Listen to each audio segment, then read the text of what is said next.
এই কিতাবটাই আমাদের সংবিধান হোক, যেটা নবী করেছিলেন। এটা কি আমাদের গুনাহ হবে না ভালো হবে? সবাই বলেন ভালো হবে।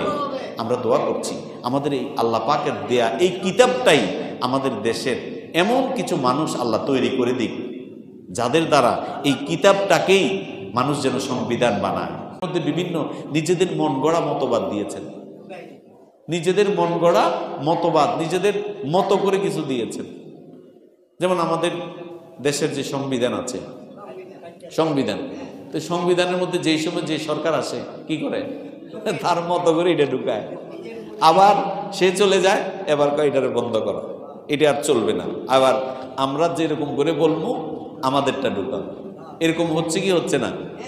স্বাধীনতার পর থেকে দেখেন ৭২ সালে সংবিধান লেখা হয়েছে, এরপর থেকে দেখেন এই আজকে পর্যন্ত কতবার এটাকে কাটাছেঁড়া করা হয়েছে, কতবার কাটাছেঁড়া। তো ওই সময় তাওরাত ইনজিলের যারা ছিল তারা এরকম কাটাছেঁড়া করছে।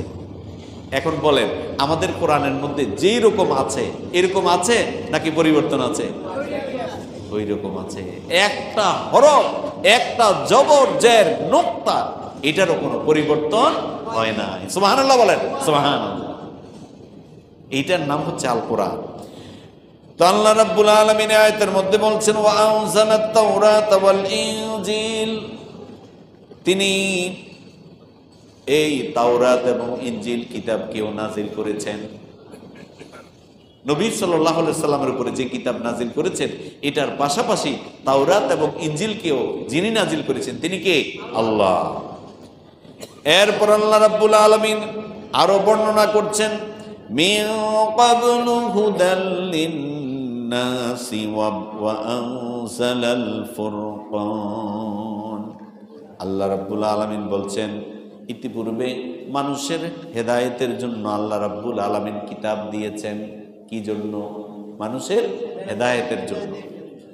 ওয়া আনজালাল ফুরকান, ঠিক এমনি ভাবে মানুষের হেদায়েতের জন্য আল্লাহ রাব্বুল আলামিন ফুরকান দিয়েছেন। সুবহানাল্লাহ বলেন, সুবহানাল্লাহ। কিসের জন্য? না শুধু তেলাওয়াতের জন্য? কিসের জন্য? হেদায়েতের জন্য। হেদায়েত মানে গাইডলাইন। হেদায়েত মানে কি? গাইডলাইন। আপনি যেটাকে মানলে, যেই কিতাব অনুসরণ করলে আপনি সঠিক পথে চলতে পারবেন। সুবহানাল্লাহ বলেন, সুবহানাল্লাহ। গত সপ্তাহে বলেছি, এবার আমরা কয়জন আছি যে কোরআনের গাইডলাইন অনুযায়ী চলি? কোরআনের কথা বললে অনেক মানুষ ক্ষেপে যায়, আরে এই তো মৌলবাদ, এটা ওইটা কত ট্যাগ দেয়। অথচ আল্লাহ রাব্বুল আলামিন বলছেন যে মিন ক্বাবলু হুদাল লিন্নাস, যে ইতিপূর্বে আমি যে কিতাব নাজিল করেছি এটা কিসের জন্য? মানুষের হেদায়েতের জন্য।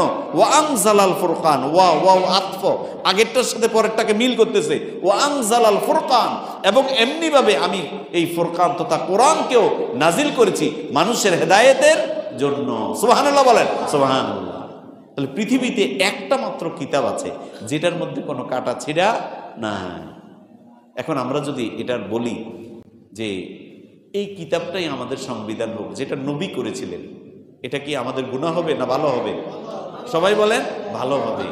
আমরা দোয়া করছি আমাদের এই আল্লাহ পাকের দেয়া এই কিতাবটাই আমাদের দেশের এমন কিছু মানুষ আল্লাহ তৈরি করে দিক, যাদের দ্বারা এই কিতাবটাকেই মানুষ যেন সংবিধান বানায়। সুবহানাল্লাহ বলেন, সুবহানাল্লাহ। এটা হইলে কি হবে? এটার মধ্যে হেদায়েত আছে। কি আছে? হেদায়েত। কথাটা কার? আল্লাহ। এই জন্য আল্লাহ রাব্বুল আলামিন আয়াতের মধ্যে বলছেন মিন ক্বাবলু হুদাল লিন্নাস, ইতিপূর্বে মানুষের হেদায়েতের জন্য আমি কিতাব অবতীর্ণ করেছি। ওয়া আনজালাল ফুরকান, এবং আমি ফুরকান নাজিল করেছি। এবার আল্লাহ রাব্বুল আলামিন বলছেন ইন্নাল্লাযীনা কাফারু বিআয়াতিল্লাহি, নিশ্চয় যারা এই আয়াতের অস্বীকারী, এই আয়াতকে, কোরআনকে যারা অস্বীকার করবে, লাহুম আযাবুন শাদীদ, তাদের জন্য রয়েছে কঠিন আযাব। ওয়াল্লাহু আজিজুন যু ইনতিকাম, আর আল্লাহ রাব্বুল আলামিন দণ্ডদানে তিনি হচ্ছেন মহাপরাক্রমশালী। বুঝছেন কিছু? এটার অর্থ হচ্ছে যারা আল্লাহ তাআলা হেদায়েতের জন্য যে কিতাব দিয়েছেন ওইটার নাম কি? ফুরকান। ফুরকান মানে হচ্ছে কোরআন। কোরআন।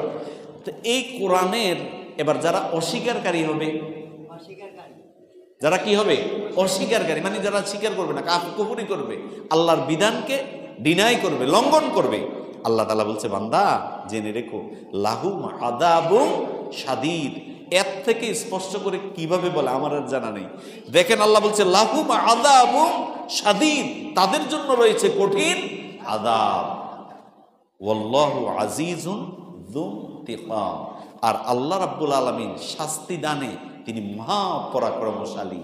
মানে হচ্ছে যু ইনতিকাম শব্দের অর্থ হচ্ছে যে প্রতিশোধ নেওয়া, প্রতিশোধ নেওয়া।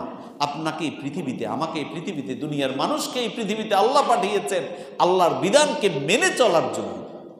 যারা আল্লাহর বিধানকে লঙ্ঘন করবে, আল্লাহর আয়াতকে অস্বীকার করবে, আল্লাহর আয়াতকে ডিনাই করবে, তাদের জন্য আল্লাহ বলছেন আমি কিন্তু তোমার থেকে দণ্ড নিতে আমি কুণ্ঠাবোধ করব না।